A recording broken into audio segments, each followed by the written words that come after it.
Okay, so it's my great pleasure to introduce today's speaker, Dirk Duncker. And if you don't know already, or you haven't guessed from his last name, we are in fact related.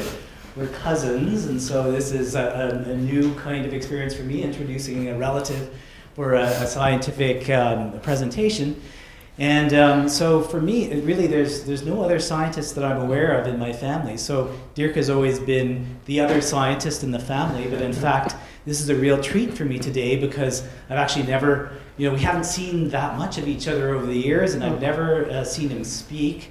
Once in a while, I go to PubMed and see what he's up to, and it's actually very intimidating and impressive at the same time. Very prolific publisher and doing fantastic work. So just let me give you a little bit of a background on Dirk.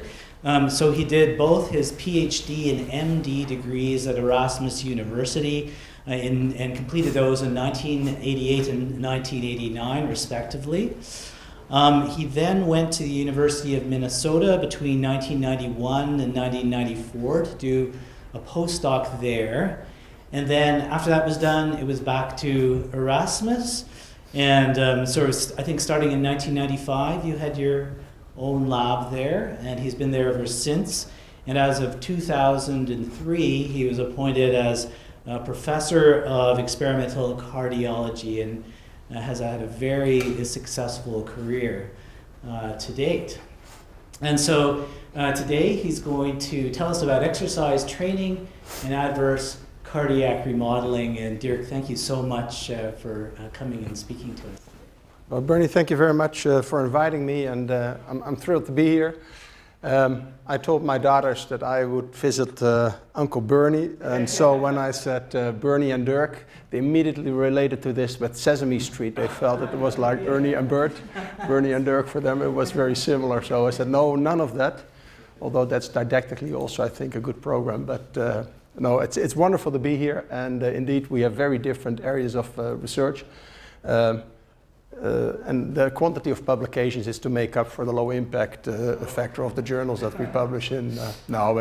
It's some types of research, like clinically related research, particularly if you do pharmacological research, you can publish a lot, I think. But okay, having said that, today, and this is something, when I did my PhD, I actually did it in pharmacology. We tested all these dihydropyridine derivatives, calcium channel blockers, and at some point it got a little bit boring in the sense like nifedipine, isodipine, nimodipine, and in my hands they all look very much the same, although Bayer was really trying to market them for different applications, and now I understand much better why they wanted that. But after that I moved to doing more pathophysiology, and I think it's really the interaction between some of the physiologic stimuli and the pathological events that can occur during our life because of disease that I find very, very intriguing. So I indicated here one size fits all. I'm not going to say that doesn't really apply as much to the exercise training, which I know is very important. But in this case, does exercise training fit all kinds of adverse remodeling? And I will lead you through it. I can skip some slides if I take too long, but I'll try to stay within time. So cardiac remodeling is something that we can get under physiologic conditions. When we're exercise training, athletes have remodeled hearts that are adjusted and adapted to the kind of exercise that they have. But also under pathologic conditions. For example, when a coronary artery gets obstructed, and here you see a cross-sectional area of the left ventricle, and part of that left ventricular chamber becomes necrotic and becomes infarcted and dies, the heart starts to adjust in somewhat similar ways as it does when you're, let's say, training for the marathon. And so there is, in this particular case, an outward remodeling, an eccentric remodeling away from the center. And although this initially helps to maintain stroke volume, in the end, it is actually predisposing the heart to continue onwards towards heart failure. And we now have drugs like ACE inhibitors and beta blockers that at least can diminish the remodeling and postpone the transition to heart failure. Now, not only myocardial infarction, but also chronic pressure overload, and in our particular setting we use aortic stenosis, but of course essential hypertension is an important cause of also pressure overload. We know that these are associated with an increased likelihood of heart failure, reduced perfusion per gram of myocardial tissue, and a reduction in function. But at the same time, remodeling has really gotten a negative connotation. But in fact, there is the positive, as I alluded to. Remodeling, I call it here in the green zone, that occurs with physical exercise, but also with pregnancy. Also, if a python eats a large pig and its heart undergoes dramatic hypertrophy. Leslie Linewood published a paper, I think 1 or 2 years ago in Science, and that the hypertrophy regresses completely. So this is a benign, reversible remodeling that can occur. And under those conditions, with exercise training, we know that perfusion per gram of myocardial tissue, so the coronary circulation adapts with the remodeling, and also function is normal, or it's even supranormal if you look at it from a chamber perspective. The maximal cardiac output is increased, and so this is a happy heart, unlike this heart. And I've always wondered, why is the heart so stupid? I don't know if the heart will think, but why is the heart so stupid to choose this pathway when genetically, I mean, this is there. They can recruit those genes and those molecules, but apparently that is not possible because, well, we still don't know why completely. But of course, one of the questions that one may ask, if you have a myocardial infarction and you are, let's say, in the red zone, will additional physical exercise push you further into the red zone, or can it actually pull you towards an intermediate zone? So can you put physiological hypertrophy on top of the pathological hypertrophy and actually get a more benign phenotype? And this is something that has puzzled me. In no way have we solved it, but we've tried to investigate this. And so the outline of my talk will be that I would like to discuss with you exercise in myocardial infarction. A major part of the talk will be about exercise training after myocardial infarction. I will have a little bit about exercise training before myocardial infarction. Well, you cannot plan this in patients. Of course, you say you will get an infarct 6 months from now, so I recommend that you really start training. No, but it may be that, and if you exercise, the likelihood of getting an infarct is much less. But what if you are so unlucky that you are exercising, you do encounter myocardial infarction? Has it all been in vain? Or are you somehow protected by the previous exercise training? This is just basically one slide, and fortunately funding stopped there and a PhD student left, so we haven't been able to follow up. And then in the second part, or the last part of my talk, I would like to discuss and compare the effects of exercise training in the infarct versus that by aortic stenosis. So what are the models that we're using? Well, there's actually these two, the myocardial infarction model and here the transverse aortic constriction. I will tell you a little bit more about that later on. We produce a ligation of the left anterior descending coronary artery, anterior interventricular artery here in the mouse heart, and approximately some 40 to 45% of the ventricle becomes infarcted. This is really a large infarct, and you'll see the dramatic remodeling it induces in a moment. So it's a permanent LAD coronary artery ligation. This may be subject to some criticism because these days most people will be taken to the hospital quickly and undergo a percutaneous coronary intervention to open up the artery. So we, in pigs, in our pig work that we always also do, we tend to now include more models of ischemia reperfusion so that we open up the artery, and that definitely influences the healing of the infarct. But in the mouse studies, it's difficult to do a 1 or 2 hour occlusion and then do reperfusion because usually the animal, you cannot keep them alive very easily under deep anesthesia with an open chest. So we ligate and immediately close the chest and let the animal recover, and that's a much faster procedure. So what does it look like? Well, this is a sham operated heart. Here's the apex and here's the basis and the papillary muscle. Now this is the infarct here with the anterior zone, and you see there's a huge infarct. And although some 45% of the ventricle has become infarcted and has become this thin, the overall weight of the ventricle is increased by some 10 to 20%. So the surviving myocardium really hypertrophies, and it's a length hypertrophy. The cardiomyocytes become longer and allowing this eccentric remodeling. This is specific for the C57 black 6 mice that we use there. I think they're BOLP-C mice that have many more myofibroblasts that are actually causing the infarct to be to stay rather thick.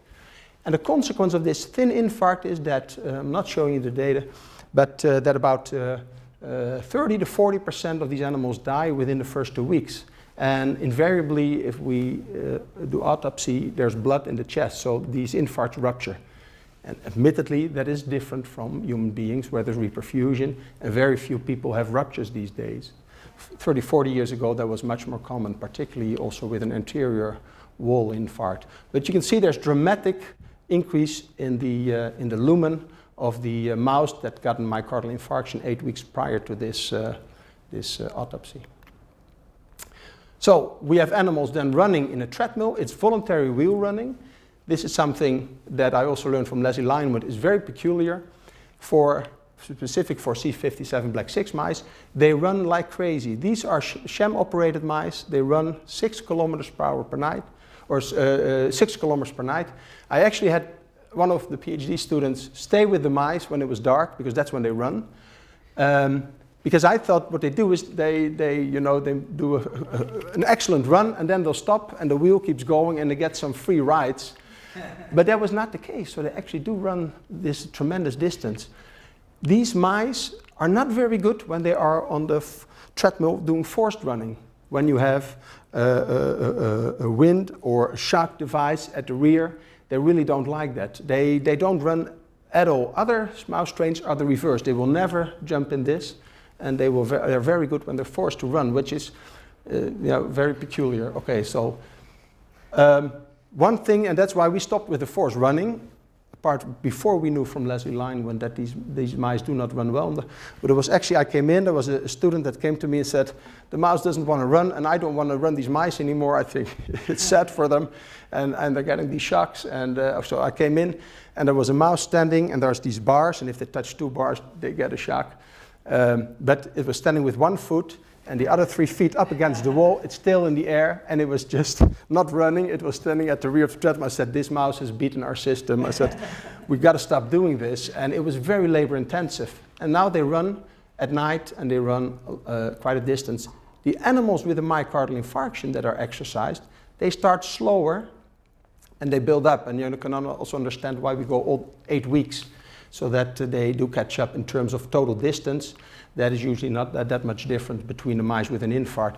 But if you think about it, that a human with a 45% myocardial infarction to get up the next day and start running in the treadmill, and having that dilated heart I think is unbelievable. So maybe it's because these are prey animals, so they don't want to show that they're weak, but they really look healthy. There's no sign that they have a problem unless they are very close to dying, I've been told. But these mice, they run and they look otherwise normal, for a human being would be very different, I think. Okay, so what kind of methods do we use? We use echocardiography to look at the left ventricular dimensions. And this is a vena cath that you normally would put in the hand vein of a baby. And this is what we use to intubate the mice and ventilate them with positive ventilation pressure. This is what some materials for waxing before you go to Hawaii. That is what's being used to remove the hairs. I think it's, I don't know, there's a commercial name for that.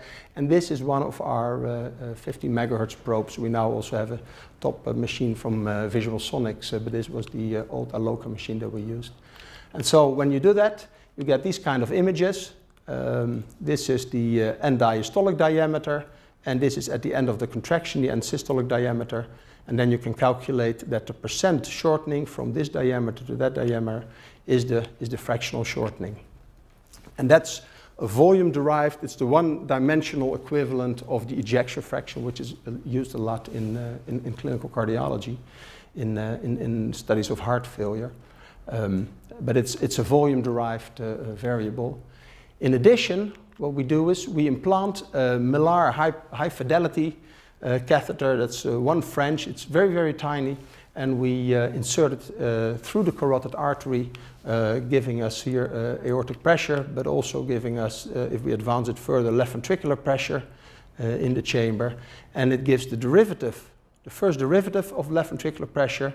And the rate of rise of left ventricular pressure is an indication of the contractile force of contractility in the ventricle. But because this particular point, and now it gets a little bit technical, this point occurs very close to opening of the aortic valve.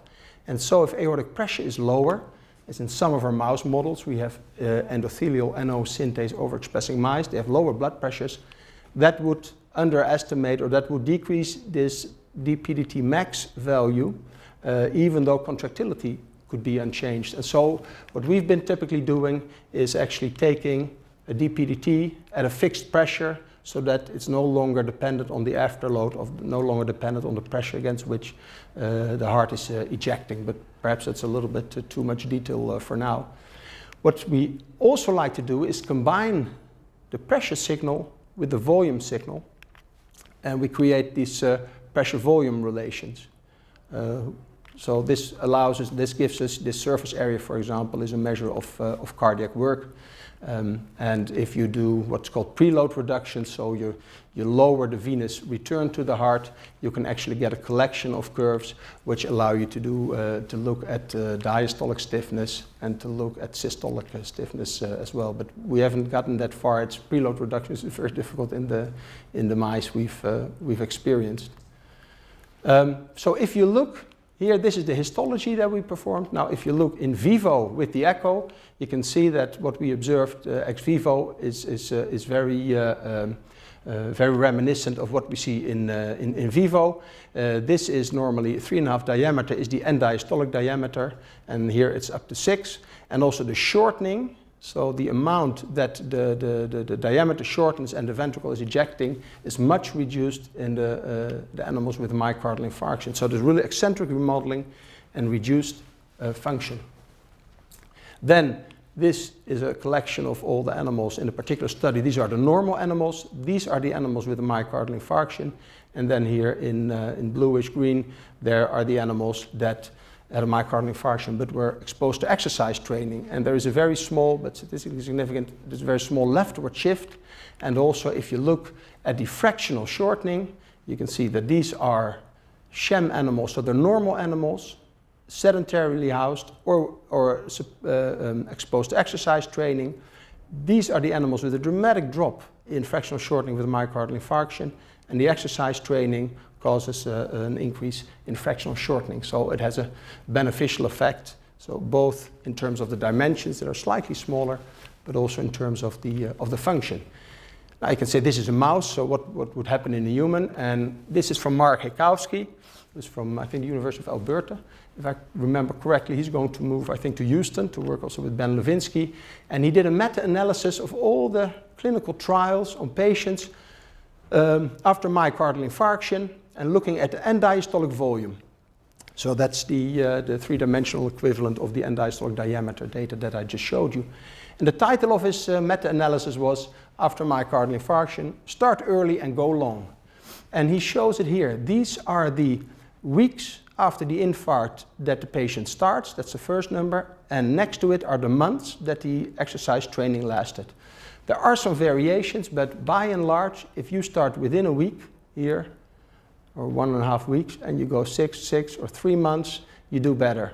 And the later you start, and the less distance, well, here you start very late, only after 5 weeks, but you still go 6 months, so you can say there's a bit of a trend. But if you look at it this way, at least there is a trend, and it's still not settled. Some people say exercise is good with heart failure, but it's because your skeletal muscle adaptations, and not so much because of the interaction with the remodeling. We think, based on our data, that's slightly different, and also on the data here from the Italian group, we think that there's an effect on remodeling. But so our mouse data parallel fairly nicely the data on the humans.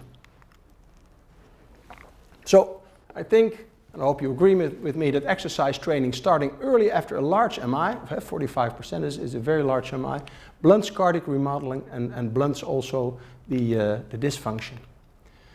So we then asked ourselves, having sacrificed animals, so what are the cellular mechanisms underlying these effects? So are there signals from the myocardium that we can detect, or the tissue, does it show any effects?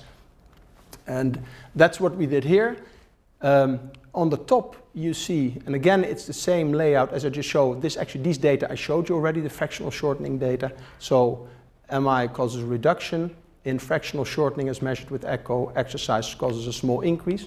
Also, if we look at the pressure, the rate of pressure rise at a pressure of 30 millimeters of mercury, it's decreased after myocardial infarction, and there's a small increase by exercise training. So these are global pressure-derived and volume-derived measures of contractility, of contractile performance of the heart, that's improved. But also if you look at tissue level, and I just show you here the sedentary animals with a myocardial infarction, but this is not the infarcted region, this is the remote region. So between the surviving cardiomyocytes in the remote region, there's a lot of collagen deposition. And if you train these animals, collagen is reduced. And if you look at the average data, there is a reduction in collagen. So an increase after myocardial infarction, reduced by training. The same is true for apoptosis. I apologize for the quality of this because with the light, so it's very difficult to see. But there's also a reduction in the amount of apoptosis. And again, this is in the remote region. So that was previously healthy, but a neighboring region infarcted. The animal heart developed left ventricular dysfunction. Apoptosis increased, and it was brought back to normal by exercise training. So we then also said, okay, these are histological things, like the extracellular matrix is very important. Also, if you lose cells, that is important. And I never understood why you would lose, or why the apoptosis would increase. Because you've already lost so many cells to an infarct. Why would, in the remote region, also apoptosis occur? And I've been told that if there is a stimulus for hypertrophy and cardiomyocytes cannot divide that well, even though some people think they can, I don't think there's real good proof for it yet. If they hypertrophy, and if the hypertrophy hyperplasia program is activated, there's always a chance that you may develop, let's say there's tumor formation. And so the apoptosis program also becomes more alert. And that's why people have explained to me that you have an increase in apoptosis at a time that you cannot afford to lose more cells, but it does happen. So we then said, okay, let's also look at the cardiomyocytes that survive. And what we did is here we look at, here basically here the sarcolemma, here's the sarcoplasmic reticulum and the myofilaments, and we looked at these two components, calcium cycling. We did it in collaboration with Virginie Biteau and Karin Sipido from University of Leuven, and we looked at the myofilaments in collaboration with Jolanda van der Velde from the Free University. And so what we observed when we look at the protein levels, that following myocardial infarction in the surviving myocardium and the remote regions, there was a decrease in calcium pump expression, and it was restored by exercise training.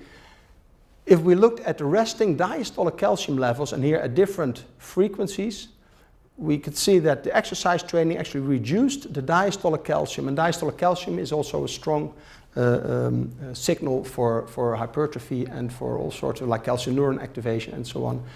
And that was reduced by exercise training. But what did not happen, we thought that if SERC is more active, there is good reuptake of calcium in the sarcoplasmic reticulum, and we actually thought, okay, if that is decreased and then increased by exercise, we would expect that exercise would increase the calcium transient amplitude. So the peak minus the low level of calcium concentration variations. And in fact, with exercise training, it was, if anything, a little bit lower than in the sedentary mice. So we said, okay, there are studies in the literature that suggest calcium cycling improvement by exercise is important, but we could not confirm that even though the calcium pump expression was increased. So then we turned our attention to myofilaments, and what Jolanda can do is that here on a pipette, and here on a pipette connected to a force transducer, she can look at individual myocytes that have been permeabilized, and she can perform calcium force relations, and that's shown here. These are normal animals, sham-operated animals, and these are the animals with an infarct. They have a reduction in the maximum force, and they have, although here it's a little bit, it's better if we would have normalized this back to 100%, then you see that also at the lower end they have a slight increase in calcium sensitivity. Very similar to what we find also in the pigs with myocardial infarction. So I'm always happy to see that if you do some comparative physiology, that both species show the same qualitative response, but it's a little bit more subtle here in the mice. Then if we exercise these mice with a myocardial infarction, and I've repeated this line here as a dashed line, but then the animals that were that had an infarct here, the black squares, the maximum force is restored, and so we think that important part of the benefit of exercise training on the myocytes is through actually improved myofilament responsiveness to calcium. This was in permeabilized myocytes. Kind of CPDO looked at isolated myocytes, hearts treated with collagenase, and then at individual myocytes that were contracting, unloaded. But she looked at the percent shortening. It was like 4% in the animals with an infarct that did not exercise, and with exercise training there was an increase in cell shortening. So exercise training after large MI attenuates global LV dysfunction and remodeling. I showed that before. It also reduces interstitial fibrosis. It reduces apoptosis, and it reduces the cardiomyocyte dysfunction, mostly because of the improvement in myofilament function. But then you could wonder, okay, this is all sort of phenotyping of the tissue, of the heart, of the tissues. So what's going on? What are the molecular signals that underlie these beneficial effects of exercise training? Well, this is, I think, a very nice review from Mann and Rosenzweig in Circulation, saying what can exercise teach us how to treat heart disease.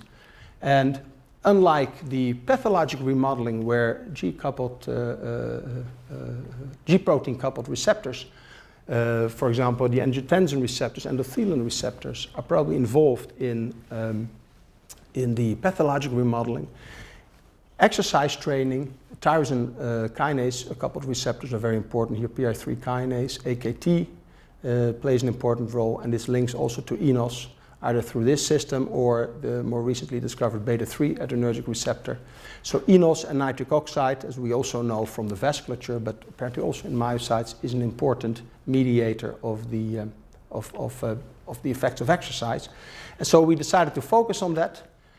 And the first thing we did is we collaborated with the cell biology department, Frank Gosveld in our institution, and they generated transgenic mice that expressed the human Enos gene, including all the flanking regions, and showing that here in the aorta there's a marked increase in enzyme activity, and also showing that it's mostly endothelial expression.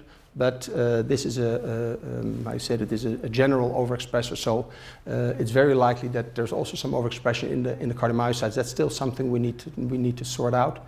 And these are data from the mouse heart, and these are from Stephen Jones and David Leffer in a collaborative study showing that also in the heart there's an increased expression of Enos. So these are some of the data that let me see. Oh no, yeah, that I showed before. Let me think if I understand. Yeah. So this is actually the degree of hypertrophy. So on LV weight, there were no differences, but this is what I showed before, that in an MI animal, if you exercise, the collagen is reduced. The fractional shortening is improved, and here the dPDT, also a measure of contractility, is improved. And so what we said is, so let's compare if Enos is responsible. One of the pieces of evidence would be that Enos overexpression, and I know overexpressors are subject to debate, what's the level of overexpression, but at least it should mimic to some degree the effects of exercise training. And so that's what we investigated, and what you can appreciate here is that following the exercise training caused a reduction in collagen, and Enos overexpression produced a reduction, but that was slightly less.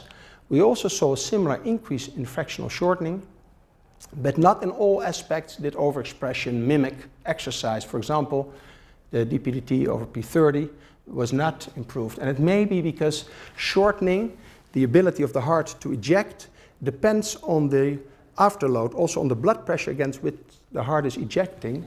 And in the Enos transgenic mice, the pressure is lower, so it's more easy to eject against it. So part of the effects may be in the systemic vasculature and not so much in the myocardium, because if we look at this pressure-derived index of contractility, there was no effect.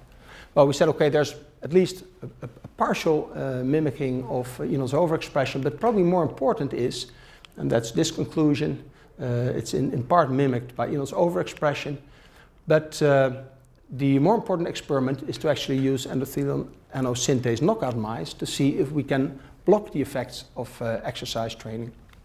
And that's what we did here. These are the wild types. These are the data that I've shown you before. dPDT, fractional shortening, collagen, and here apoptosis. These are the data we obtained. Again, here also the same setup as here. And in this particular case, you can see that the improvement by exercise training was not observed in the Enos, homogeneous Enos knockouts. Similarly true for the increase in fractional shortening. It was actually a trend towards a decrease.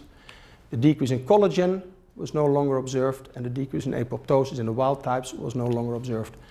Well, we then said, and we knew from Dave Harrison's studies that, okay, these are full knockouts. We said, okay, so what happens if we use the heterozygous Enos knockouts? Because it's known that their baseline levels of Enos are normal, and so, but they do not respond to exercise with an increase in Enos level. So we thought that would be an interesting group of animals to add, and you can see that again, the responses are very similar to the full knockouts, to the homozygous knockouts. Similarly here for apoptosis, and in fact here the effects on collagen seem to be even slightly worse than they were in the Enos knockout. So this tells us that we need that the effects of training are dependent on intact Enos expression, and you really need both alleles. Just one allele is sufficient to maintain the baseline level of Enos, but it does not allow you to translate the beneficial effects of exercise training.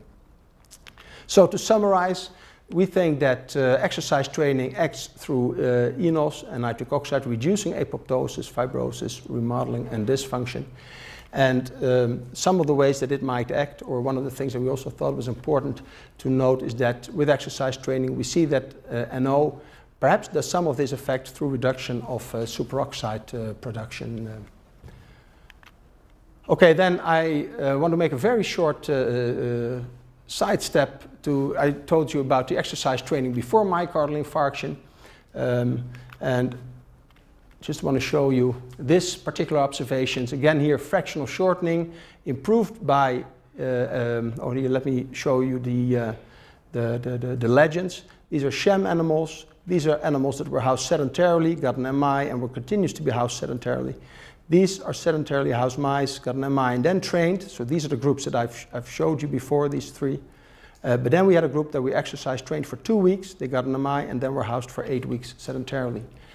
And interestingly, you see that the fractional shortening is not only increased if you exercise after the infarct, but also if you exercise for 2 weeks before the infarct and then stop exercising. The same is true here for the PDT, although it did not reach levels of significance. But also lung weight, which is a sign of congestion. So if the pulmonary congestion that occurs if the left ventricle is not pumping the blood very well, you see that this was also reduced. But most interestingly, I think, if you look at the infarct thickness, this itself was not affected by the groups that I showed you before, just by exercise training after the infarct. It stayed just as thin. But if you train 2 weeks before exercise, and this training had no effect on LV mass or on collagen or anything, in response to the infarct, it seemed like the infarct healing was different, like the infarct was thicker than it was if you had not exercised before the infarct. Unfortunately, we've not been able to follow this up. Is this myofibroblasts that are in there? Is there maybe even some regenerative capacity that's been elicited by the training before the infarct? We don't know that yet, but I think this is interesting. So it's good to know, go out and exercise, and if you get an infarct, don't think it's all been in vain. You may profit from that a little bit. Okay, so having discussed the effects of training in the myocardial infarct, I would like to turn our attention to the aortic stenosis. And what we do is actually we have here the aorta, and what we do is we place a needle alongside the aorta, put a suture around it, tie it off completely, and pull the needle away. And if you do that with a 25 gauge needle or a 27 gauge needle, you get different systolic pressure gradients across the stenosis. So if you use the 25 gauge, which is less, it's a bigger needle, so the stenosis is less severe, you get a 37 millimeter pressure drop across that stenosis. But if you use the smaller needle, you get an even bigger pressure drop across the stenosis. Now, so I will mostly present data to you on the severe, and we call this moderate transverse aortic constriction, and this is severe transverse aortic constriction.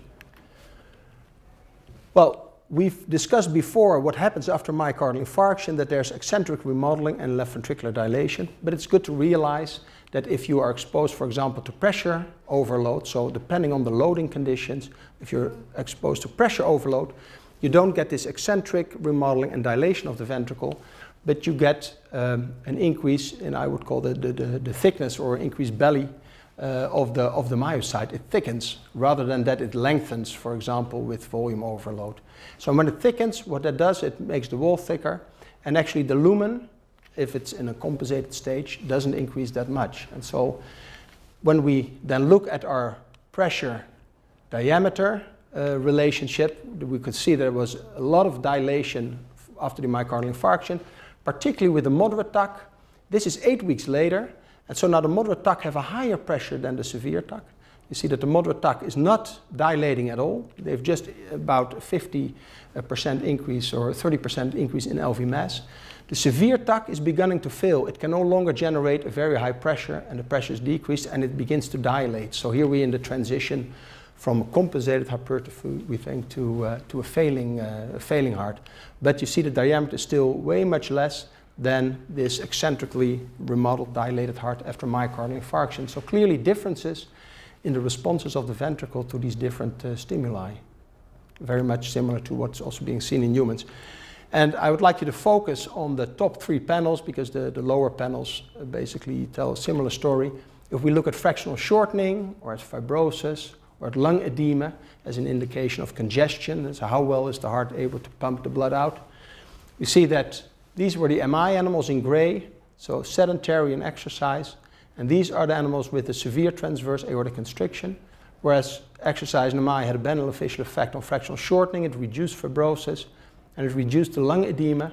You see that in the presence of the severe TAC, although function was not as bad as after the MI, there's no improvement in function, there's no reduction in fibrosis, and there's no reduction in lung edema. In fact, there are trends to make it worse. And similarly, this was when we looked at the myocytes in terms of the improvement in calcium pump was absent there. The reduction in calcium sensitivity was not significant here, and the increase in maximum force, interestingly, it was already increased, but there was no further increase by exercise training. So really different responses, not only by the pathologic stimulus, but also in their interaction with the physiologic stimulus, the exercise training. So the effects of exercise training on left ventricular dysfunction then appear critically dependent on the underlying cause of hypertrophy or remodeling, pressure overload versus MI. And we hypothesized, well, this could be due to an intrinsic difference in the remodeling phenotype, but we could not rule out that there are different hemodynamic responses to exercise. Because if you have an aortic stenosis, we know this from our PIC studies, in an MI, the left ventricular systolic pressure during exercise increase similar to sham animals, or maybe even a little bit less. But if you have an aortic stenosis and you cannot eject that blood out and you're forcefully contracting, they show an exaggerated response to systolic pressure during exercise. And we thought to ourselves, if we maybe that's that's why exercise is not translated into a beneficial effect. So then we said, well, we know from our exercise experiments with mice with a myocardial infarction that Enos is critical for the beneficial effects of exercise. So why don't we use our Enos transgenic mice sort of as exercise in a bottle? So they don't have to exercise, they just get the benefit by having Enos overexpressed. And so we asked this question, can we emulate or stimulate or mimic the benefit of exercise without the hemodynamic overloading?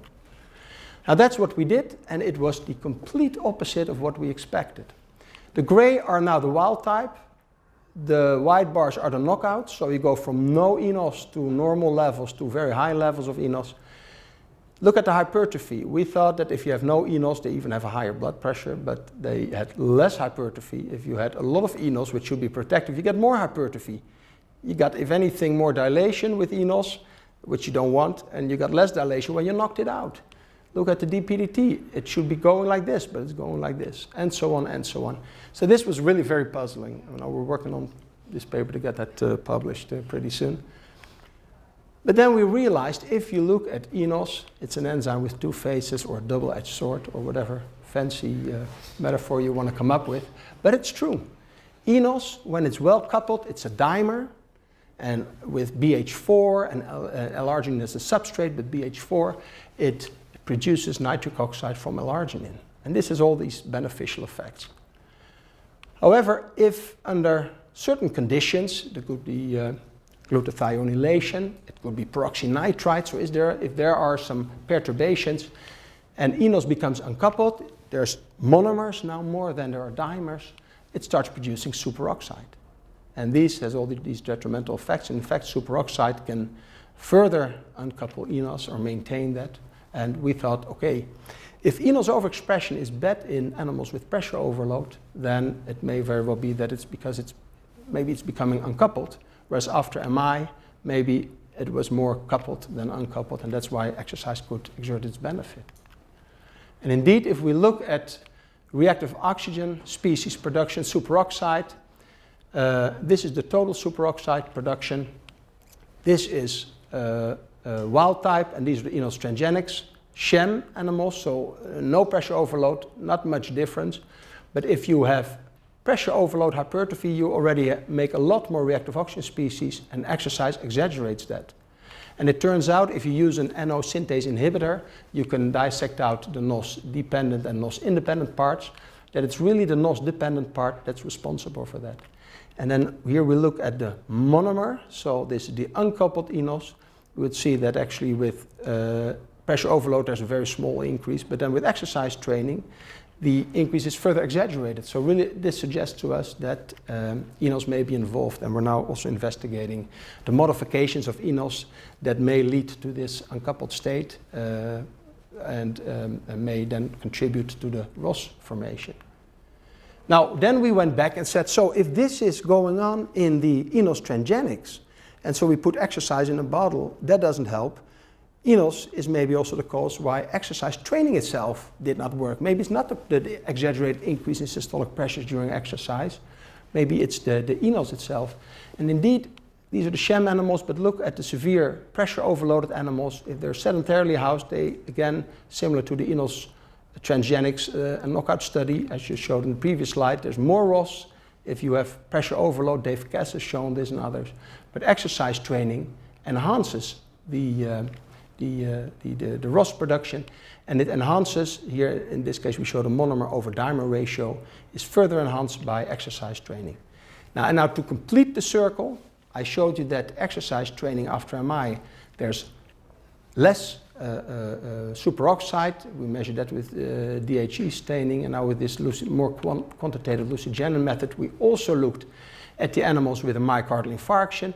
And here we see that after myocardial infarction, yes, you make more ROS, but this is blunted by exercise training.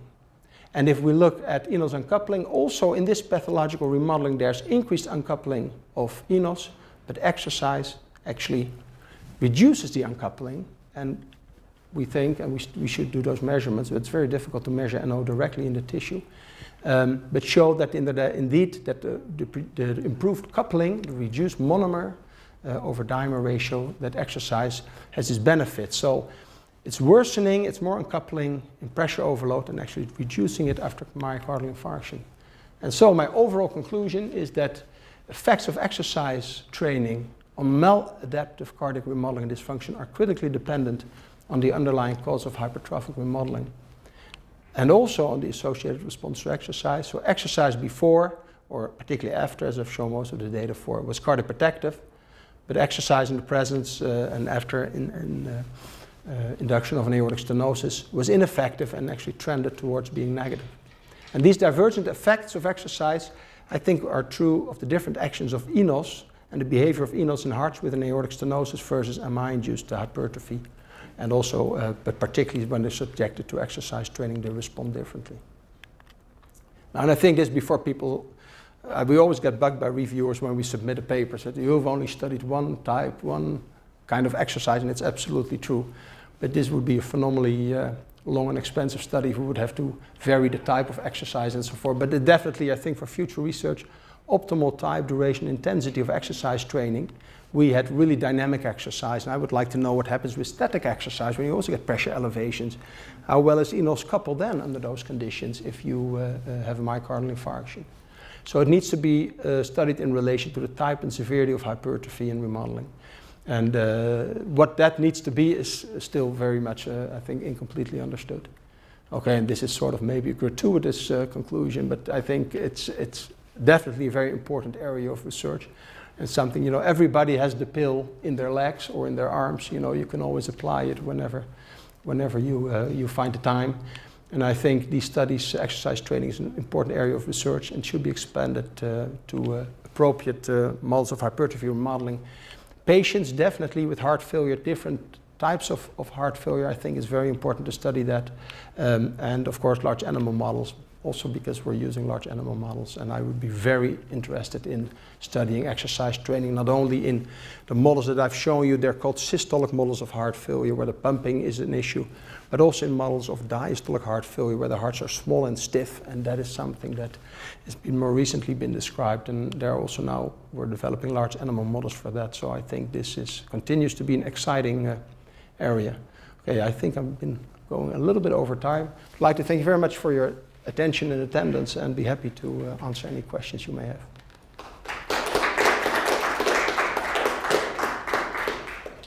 And most importantly, thank some people here on the slide that really made it possible. Thanks.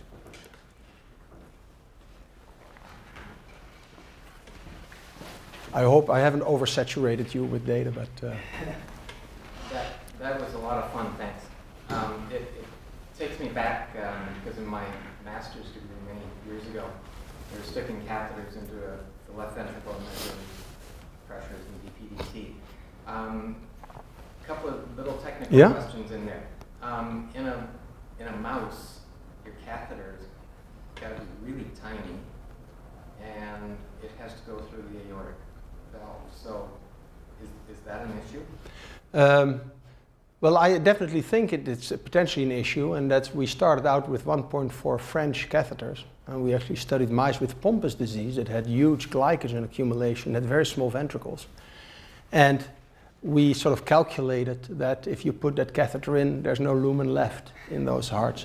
But the catheters have been reduced to, I think now 1 French catheter, and they're very tiny. But I think the best way to explore that is what we've done when we advance the catheter, we're right in front of the aortic valve. We measure the systolic pressure. And when the moment that the catheter goes through the valve, and if it were to obstruct, one would expect that then the LV systolic pressure would be higher. And if you really see that bump, then I think you have a problem. And then, but with the smallest catheters, we don't see that. In the old days, we would sometimes open up the chest and stick it through the apex. But then you get open chest conditions, then usually the animal doesn't last that long, the prep. So we prefer to go through the aortic valve, but I fully agree with you, this is definitely a concern that you should always pay attention to and actually measure it in each mouse, aortic systolic pressure, and then go in the ventricle and see that there's no bump in pressure. So, I mean, going back to a specific pressure level, obviously you had to do that, as you said, because of your drop in arterial pressures when you start getting nitric oxide. Well, yeah. So, but one thing that just sort of occurred to me as I was listening is, have you tried looking at the second derivative? That's the rate of, the first derivative is called contractility, but then you look at the acceleration part on the, I don't think anybody's ever done that. I'm not sure what it would reflect. Well, it should be the steepest part on your upslope. Of the DPDT. Of the DPDT. Yeah. So. But I find it hard to find a physiologic correlate that I could hook up to that. It's interesting. What people now consider more to be a gold standard. That's why we use actually the volume-derived and the pressure-derived indices of contractile function, and if they both point in the same direction, I trust that there's an increase or a decrease in contractility.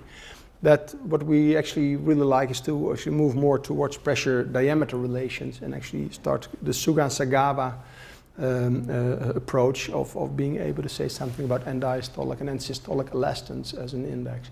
But we can look into that. But I have to also admit, with 600 beats per minute, there are sometimes little glitches on the DPDT signal. And if you do the second derivative, it's very, I think there's a lot of noise also then on the signal. I never did it, obviously, so I was just No, me neither. I don't think anybody else has. That's why I'm thinking what would be the physiologic correlate of that. And sort of Yeah. jump to where I think your main message was in the back. It looks like if you're developing high pressures, then you get quite a different response. Did you ever measure your pressures during exercise? No, we did not, but we did measure it in the pigs, and I will show you this. You see, I had a lot more slides. You're lucky that I stopped so soon. But now these are chronically instrumented pigs, and pigs these are sham operated pigs, and they're at rest or 2 or 4 kilometers per hour. And these are the systolic pressures in the left ventricle or in the aorta, because we also had fluid catheters here in some of them. These are sham animals. The MI animals, that they have reduced function, so they cannot generate the high systolic pressures as much, although it's not bad at all. But then, these are the proximal pressures, proximal to the stenosis, and these are the distal ones, distal to the stenosis. You see that not only is it much higher under resting conditions, but during exercise there's a widening of the gap of the pressure drop, the systolic pressure drop across the stenosis, so when the heart is ejecting. So you see an exaggerated increase in pressures. We haven't been able to measure this in mice. That would be great if we could do that. But I assume, and this is the same in humans with an aortic stenosis, I think that's why probably you don't recommend people to do the 400 meters track races. When you have an aortic stenosis, it's better to go. But is the stenosis in the same location in humans? No, we actually... It's like you're tying it between the two. That's for the mice. I have to say, in the pigs, it's just distal to the coronary arteries. In humans, oftentimes, that will be more like a coarctation of the aorta. It's a congenital abnormality, but a lot of people also have really an aortic valve stenosis, and that changes perfusion pressure for the coronaries. That's a different story altogether. But in terms of the mechanical loading for the ventricle, I think the ascending aorta is pretty good. But I'm thinking in your mice, you've got a really crazy balance in arterial pressures going to the brain. I completely agree. This would be really good to look at. I think the carotid artery let's say on the right side, here this one, is much bigger than this one. It's tiny. And it would be really cool to look at the circle of Willis to see how things have been changed around. Extensibility coefficient. Yeah, we haven't looked at that. I had to apologize to Russ yesterday. I said we took some skeletal muscle biopsies, but we didn't take enough probably for additional measurements as well. Good idea. So you showed a protective effect of exercise training before and after the infarct. What about both? We did. I didn't show the data because it's puzzling. We lost all benefit. We lost it's very interesting. The exercise training before the infarct improved survival. Exercise training after the infarct did not improve survival, but both improved function. If we combined it, what happened, and I would have to go back to if you recall, and I won't do it, if you recall the exercise training, the sham animals, they go from, the get-go, they go 4 kilometers per night. The infarct animals started slowly. If we combined it, we had 2 weeks of exercise training before. These guys also went up to 8 kilometers. So when they got the infarct and they came back in the cage and they woke up and they thought, oh, there's a treadmill again. They were used to it. So they started the first night with 5 kilometers per hour. So I think that actually they may have ruptured the infarct. And so we had an excess, but also the animals that did survive had worse function. Now, this is one of the reasons why I think it's so sad that I would love to continue the study and find out why that is. But I think it's the excessive running immediately after the infarct. You may need some healing phase, and it may have been a blessing in disguise for us that the normal animals that are housed sedentarily get an infarct and then begin to exercise, that they start gradually, like we would normally do in humans. It's not that they go and do the 100-meter sprint the next day. How are you feeling? Go and sprint. No. So, but that was one of the most puzzling results. I usually take that out because then the rest of the people start going back, why is that, and so on. And I just wanted to show, but definitely very good question, and something we had hoped to see the ultimate response. So train all your life, if you get an infarct, continue training, it's good. And I think it still is, but in this particular study, I think the ruptures of the infarct are a confounding factor in that study. That's the trouble with the research. You always get more questions than answers, yeah. Very interesting. I was asking biochemistry about the NOS, nitric oxide. Yes. So you found the kind of odd results with the Enos, one way or the other. One thing I was interested in is the monomer-dimer ratios and the decoupling process. Now, since you may be going with the overexpression system and you're expressing it to work, maybe it's a function also of the cofactors that are limited, like tetraethyl biopsy is important for dimerization. Yeah. Calmage is important for dimerization. So has anybody looked at that maybe being the factor in the results? First, let me make it even more complex. If we had transgenic mice trained, transgenic mice with an infarct, it mimicked the exercise effects, overexpression of Enos after myocardial infarction. If we combined the two, it was detrimental again. And because ROS production was increased. So if you have transgenic mice that you exercise train, and we thought immediately, hey, if it's uncoupling, there must be a shortage. And so we started treating animals with L-arginine and cepiapterin. I think it's a precursor, oral precursor for BH4. And so we then found that apparently it was recoupling, and we got a reduction in reactive oxygen species. So definitely in the transgenics, and that's why I also don't like the transgenics, because the Enos, there's so much Enos and so much Enos activity. It's probably, we think it's not so much the L-arginine alone didn't do it, but it was really the BH4 addition that prevented the uncoupling. We have not yet tested that in the Enos transgenics with aortic stenosis or exercise with the aortic stenosis. That's definitely a next step to address, to see if we can reverse it. Good point. Also maybe looking at the calmage, because the calmage is limiting in itself. So if you overproduce, we have a situation where you're getting a situation where it's detrimental to the enzyme functioning. Yeah, pharmacologically, say nutrition-wise, it's easier to give L-arginine in the drinking water, give cookie dough for the BH4 cepiapterin, but for the calmodulin it will be a lot harder to administer it. But maybe overexpression, I don't know. It will be, yeah, okay. Well, that's a good suggestion. Thanks.